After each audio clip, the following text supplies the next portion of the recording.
নামাজ যারা পড়ে না ঘাড় ধরে ধরে তাদেরকে আনেন। কেন নামাজ পড়বা না? তুমি মুসলমান, এই মুহূর্তে তুমি আমরা এক কাতারে দাঁড়াই, এটা যদি আপনার সন্তান হয় ধরেন নামাজ পড়তে আসো। মুহাম্মদ সাল্লাল্লাহু আলাইহি সাল্লামের কথা কঠিন ছিল নামাজের ব্যাপারে।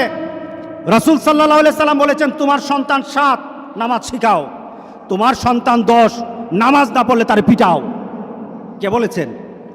কে বলেছেন? রাসূল বলেছেন। তাহলে রাসূল কঠিন হলেন না? নামাজের ব্যাপারে কঠিন না? নামাজের ব্যাপারে আমরা কখনো সহজ হব না। সুতরাং আমার রাসূলের কথা হলো তওবা তো তখন পর্যন্ত। আমার আল্লাহ বলেছেন, লাইসাতিত তাওবাতু লিল্লাযিনা ইয়ামালুনা সাইয়্যাত। একটা মানুষ পাপ করার পর সে তওবাটাকে লেন্দি করে, তওবাটাকে সে দূরে সরিয়ে দেয়,